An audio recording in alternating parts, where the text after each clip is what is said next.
जय जवान जय किसान जय विज्ञान।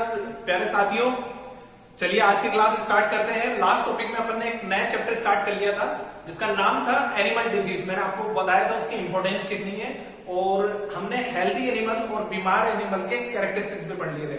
आज उसी क्लास को कंटिन्यू करते हैं। बहुत इजी चैप्टर है, अगर आप कॉन्सेप्ट पे चलेंगे तो वन बाय वन अपन एक डिजीज पूरे डिटेल में पढ़ेंगे, कैसे होती है, क्या उसके कारण है, कौन सा वायरस है या बैक्टीरियल डिजीज है, कोई भी फैक्टर हो, कैसा भी रीजन हो, सारे पढ़ेंगे। अपन डिटेल में पढ़ने वाले हैं यहाँ पे। चलिए स्टार्ट करते हैं फिर आज का चैप्टर। आज की जो दो डिजीजेस अपन पढ़ने जा रहे हैं उसमें फर्स्ट डिजीज मेरे पास है cattle plague also known as rinderpest और दूसरी है फुट एंड माउथ डिजीज। ठीक है, चलिए तो चालू करते हैं।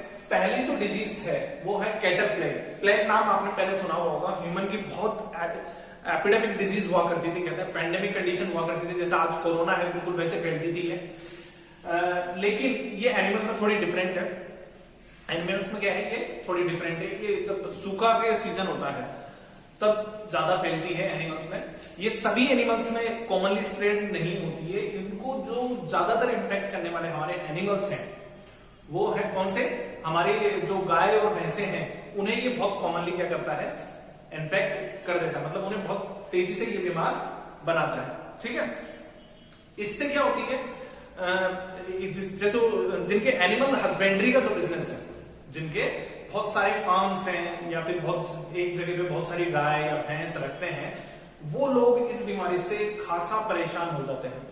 कारण उसका ये है कि इससे होने वाली बीमारी वायरल डिजीज है। पहली चीज मैं बता रहा हूं आपको, ये किससे होने वाली बीमारी है, वायरस से होने वाली बीमारी है। वायरस ऐसा वायरस है, फिल्टर्ड वायरस बोलते हैं इसको, बोलते हैं क्या, फिल्टर्ड वायरस, जो एक एनिमल से दूसरे एनिमल को बहुत तेजी से बीमार बनाता है और इसकी डेथ रेट, इससे इन्फेक्ट होने वाले एनिमल्स के जो मरने का नंबर है वो बहुत ज्यादा है। तो इससे अच्छा खासा नुकसान होता है किसको, जो पशुपालक किसान भाई हैं उनको क्या होता है, बहुत ज्यादा नुकसान होता है।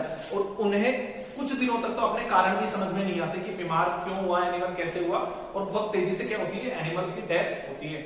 आज जो अपना चैप्टर उसमें अपन क्या करेंगे, अपन बीमारी को रोकने का तरीका ही पर बहुत ज्यादा फोकस रखेंगे। ठीक है, बीमारी होना कोई बड़ी बात नहीं है। लाइक कोरोना काफी तेजी से फैल रखा है, कोई समस्या नहीं है, हो रही है, कॉमन डिजीज होती है, लेकिन उसे रोकने के ऊपर कितना काम किया जा रहा है, which is most important thing. ठीक है, तो अपन स्टेप बाय स्टेप हर टॉपिक को पढ़ते हुए चलते हैं। एक साथ ऐसे पैराग्राफ में नहीं पढ़ेंगे, गुड़गोबर एक करना नहीं है। इसको अपने को क्या करना है, अपने को टुकड़ों में पढ़ेंगे, छोटा छोटा पार्टीशन बना ले ताकि अपने को क्या रहेगा, आसानी से समझ में आ सके। नाम मैंने बता दिया आपको, कैटल प्लेग है। इसे राइंडर पेस्ट भी बोलते हैं। क्या बोलते हैं, राइंडर पेस्ट भी बोलते हैं। बहुत कॉमन नाम है ये, बहुत कॉमन डिटेल्स मिलेंगे आपको इसकी। अगर अपन इसके एनिमल की बात करें, इसके एनिमल की बात जो जिसे अपन क्या बोलेंगे, पैथोजन। देखिए एक वर्ड लिखा है मैंने, पैथोजन। पैथोजन उन ऑर्गेनिजम्स को बोलते हैं, उन माइक्रो ऑर्गेनिजम्स को बोलते हैं, माइक्रो ऑर्गेनिजम्स होती हैं ये। कौन सी होती हैं, जो क्या करती हैं, किसी को इल कर सकती है। क्या कर सकती है, किसी को इल कर सकती है।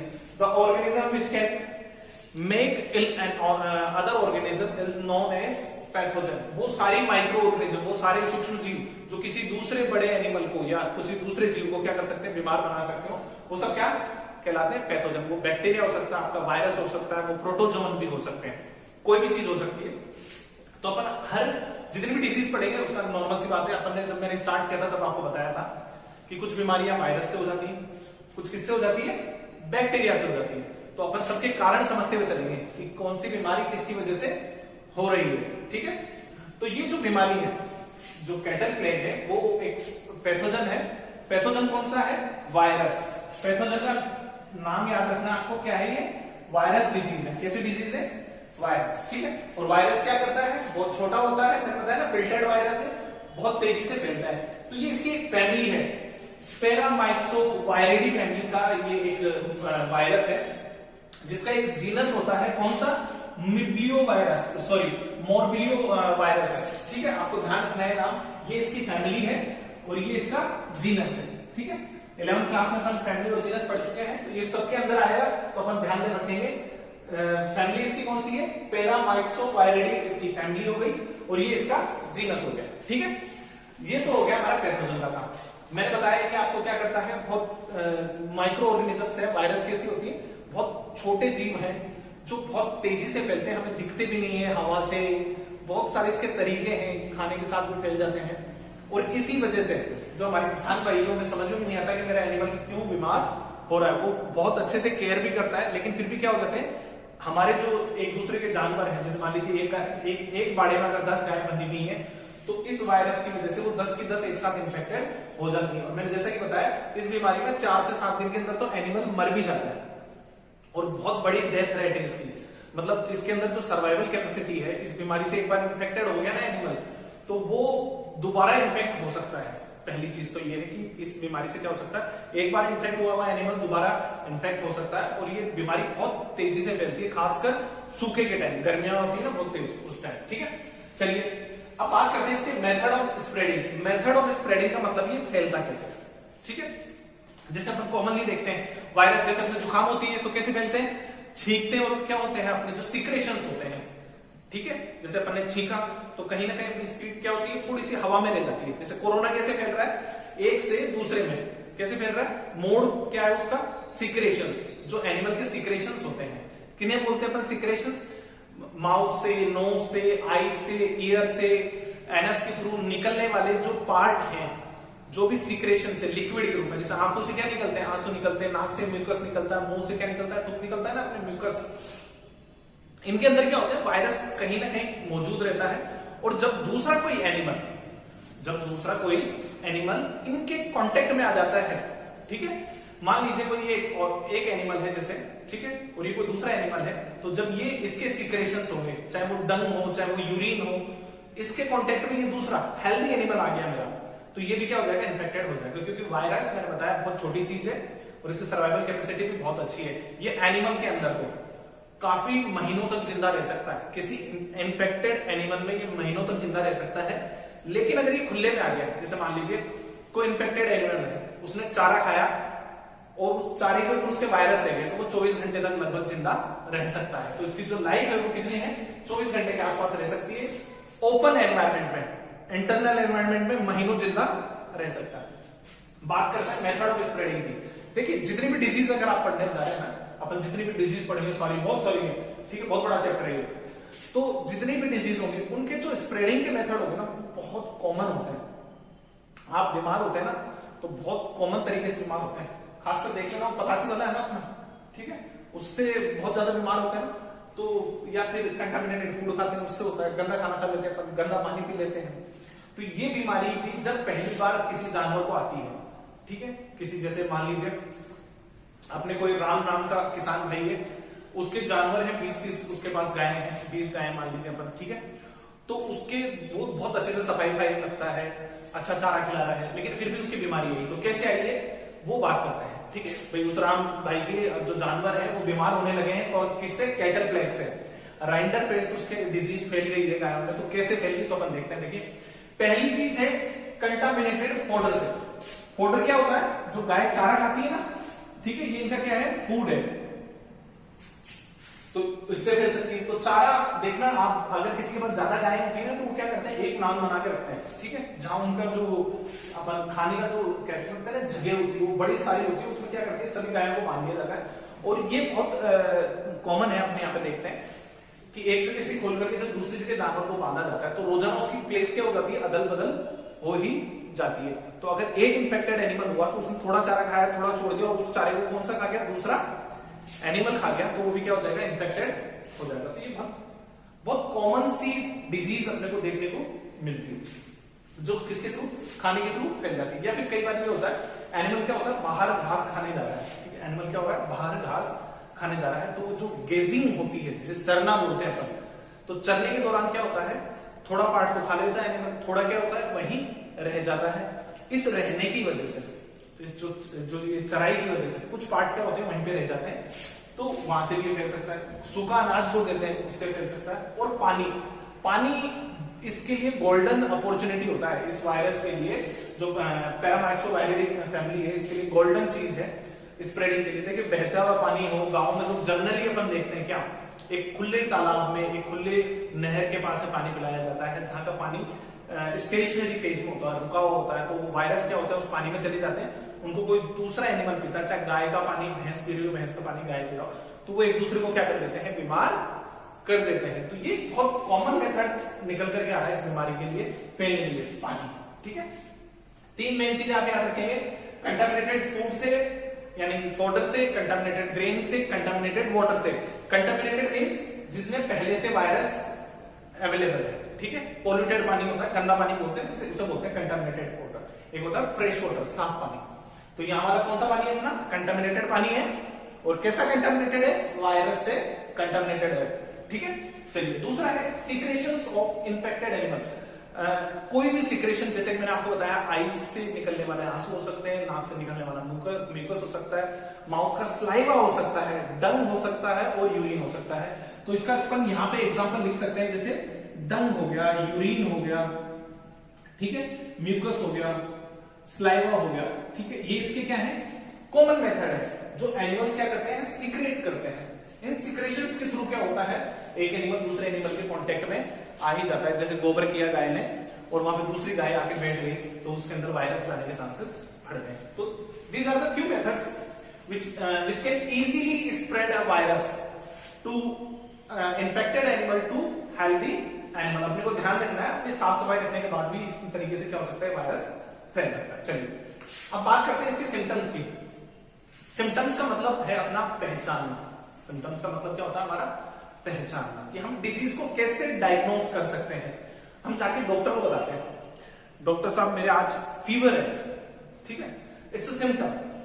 ये सिम्टम है, ये कोई बीमारी नहीं है, ये एक बीमारी का सिम्टम है। देखिए आप कोल्ड के, नॉर्मल कोल्ड के अंदर भी बुखार हो सकता है आपको, मलेरिया हो गया तो भी आपको क्या हो सकता है, बुखार हो सकता है, और भी दुनिया भर की बीमारियां हैं जिसमें क्या हो सकती है, बीमारियां आ सकती है। तो ये सिर्फ एक सिम्टम है, पहचान है, ऐसा कह सकते हैं कि राइंडर बेस्ट की या कैटल ब्लैक की, कि इसके अंदर क्या होने लगता है। पहली चीज आपको ध्यान रखना है, पहली चीज एनिमल को क्या होता है, लगभग 104 फ़ारेनहाइट तक का फीवर आने लगता है। ठीक है, वो तेज बुखार का उसका जो बॉडी टेम्परेचर है वो क्या दिखाएगा, अच्छा खासा टेम्परेचर नोट करवाएगा। 104 तक की टेम्परेचर एनिमल का होगा। अपनी जो गाय है या भैंस है, काऊ या बफेलो, दोनों में से कोई भी है, उसका टेम्परेचर बढ़ जाएगा। दूसरी चीज रेस्टलेस हो जाएगी। ठीक है, नॉर्मल सी बात है, आप बीमार हो जाते हो, पूरे दिन बिस्तर में पड़े रहते हो, इधर से उठाओ तो वहां पड़ जाते हो, वहां से उठाओ तो इधर पड़ जाते हैं। डॉक्टर के भी जाते हैं तो 4 आदमी उठा के लेके जाते हैं ना, आपको इसे पकड़ करके यहाँ से। वैसे इनके साथ भी कंडीशन होती है एनिमल के साथ में, वो भी रेस्टलेस हो जाता है, असहज बोलते हैं इस स्थिति को, वो नॉर्मल नहीं रह पाता। ठीक है, अपने हेल्थी एनिमल के कैरेक्टर पढ़े थे, उसके अपोजिट चल रहे हैं ना, उसकी आंखें बिल्कुल लाल हो जाएंगी, बिल्कुल लाल नशीली जैसी। ठीक है, ड्रिंक करने के बाद होती है ना आदमियों की, बिल्कुल वैसी हो जाती है, आंखें लाल हो जाती है, उनमें से सीक्रेशंस आने लगते हैं, एक्सक्रीशन सी आ जाती है और उनमें आंसू बहना चालू होते हैं। और 2 वर्ड यहां इंट्रोड्यूस कर रहा हूं मैं आपके सामने, जिन्हें आप अच्छे से समझिए, उनमें डिफरेंस क्या है। पहली चीज होती है अल्सर। क्या पहली चीज मैं बता रहा हूं आपको, क्या है, अल्सर। और एक होते हैं हमारे ब्लिस्टर्स। देखिए ये दोनों चीजें अपने भी होती हैं। अल्सर होते हैं जो छाले हो जाते हैं ना अपना माउथ में, उन्हें क्या बोलते हैं, अल्सर्स बोलते हैं। वही चीज बॉडी के बाहर की तरफ दिखाई दे तो उन्हें ब्लिस्टर्स बोलते हैं। ठीक है, जैसे जलने पे अपने क्या हो जाते हैं, जैसे मान लीजिए गरम गरम तेल गिर जाए, पानी गिर जाए बहुत तेज, तो अपने क्या निकल आते हैं, ब्लिस्टर्स। और माउथ में अपने क्या होते हैं, अल्सर। याद रहेंगे, ये बॉडी के कहां दिखते हैं, बाहर की तरफ अपीयर होते हैं ना, घाव हो जाते हैं, छाले बोलते हैं जिनको अपन। ठीक है, माउथ में भी छाले हो जाते हैं, लेकिन कई बार हाथों में भी क्या होते हैं, पपोले जैसी हो जाती है, स्ट्रक्चर बोलते हैं अपने मारवाड़ी में, तो क्या बोलते हैं ना, पपोले हो गए। ठीक है, तो उन्हें इंग्लिश में क्या कहा जाता है, ब्लिस्टर। और माउथ के अंदर एलिमेंट्री कैनाल के अंदर अपने हो जाती है ना, बोलते हैं ना डॉक्टर, इनके तो क्या है, अल्सर हो गए हैं। तो वही ये चीज होते घाव जैसी स्ट्रक्चर है, मुंडी ही है, लेकिन inter body then it is known as ulcer, if it is externally represent then it is known as blister. तो ये दोनों चीजें देखने को मिलेंगी इस एनिमल में। अपने को कैसे देखने को मिलती है, देखते देखें। तो देखिए एनिमल के क्या होने लगते हैं, ब्लिस्टर होने लगते हैं आंखों में। आंखों के साथ साथ और भी जगह होते हैं, लेकिन उससे पहले एक जो कॉमन इनके अंदर जो अपने को पहचान है किसकी, कैटल ब्लैक की, जिसकी वजह से डेथ भी होती है एनिमल की, वो बात करते हैं अपन। होता क्या है इस एनिमल में, एनिमल क्या करने लगता है, जब खाना खाता है, ठीक है, उसके बाद जो उसका जो स्टूल पासिंग का जो मीडियम है, डंग जिसे अपन कहते हैं, ठीक है, वो क्या होने लगता है, पहले हार्ड रहेगा, पहले तो नॉर्मल कंडीशन में रहेगा, हार्ड रहेगा, लेकिन धीरे धीरे उसमें ब्लड आना चालू हो जाएगा। याद रखिएगा, ब्लड आता है डंग में। डंग स्टेशनरी फेज में चल रहा था, जैसे चल रहा था ना वैसे के वैसे चलेगा, हार्ड होगा थोड़ा, ठीक है, लेकिन ब्लड आना चालू होगा। पहला सिम्टम है ये, जिससे इजीली डायग्नोस होता है कि केटल प्लेग है।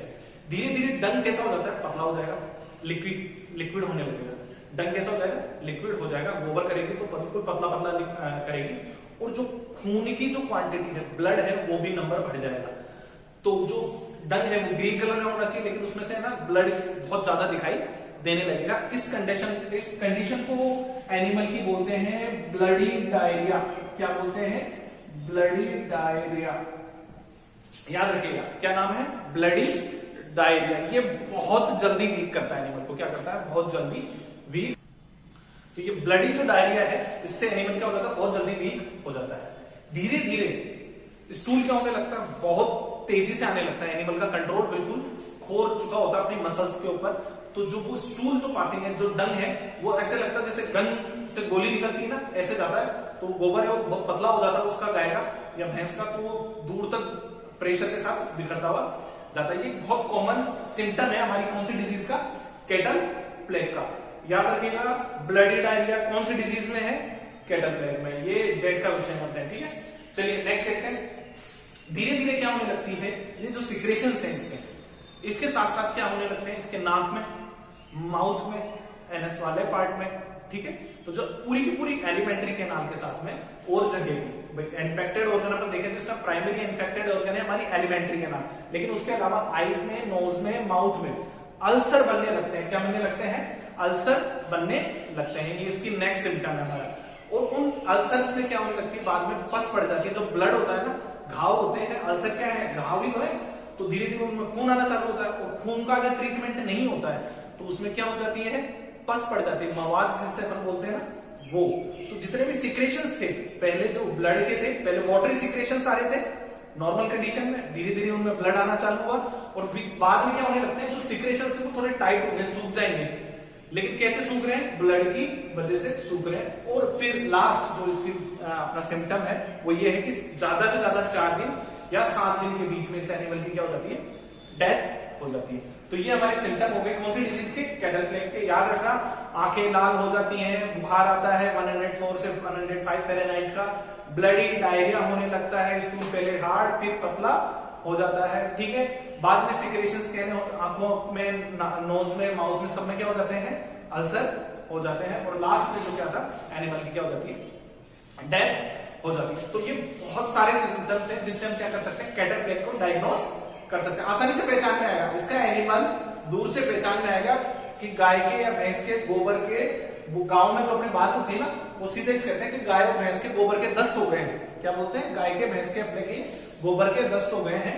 तो वो समझ में आ जाता है कि डॉक्टर अपने आप बता देता है क्या हो गया है, केटल प्लेग हो गया है। लेकिन इट डजंट मीन कि आप एनिमल को मरने देंगे।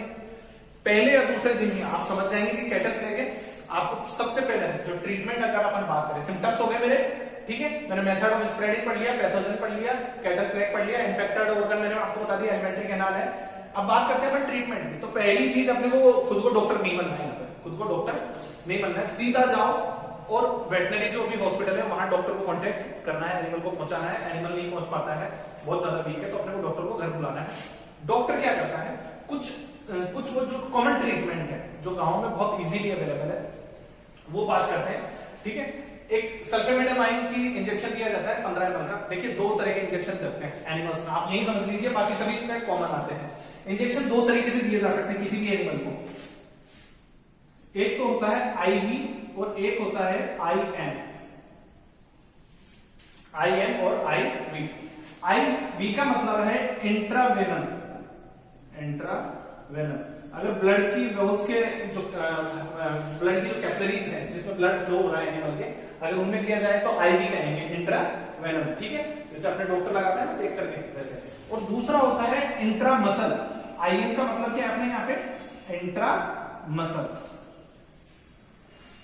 ठीक है। उसमें उनको वो नहीं देखनी पड़ती कि ब्लड का वो जो इंजेक्शन है वो कहां जाएगा। इसमें अपने को देखना चाहिए कि ब्लड के अंदर ही जाए, ठीक है। और ये कहीं भी डाला जा सकता है, जैसे अपन को लगाता है ना डॉक्टर ऐसे देख करके, आपके एक तो यहां लगता है और एक हिप्स पे लगाते हैं। तो ये कौन सा हो गया, इंट्रावेनम, और वो कौन सा हो गया हिप्स वाला, इंट्रामसल्स, ठीक है।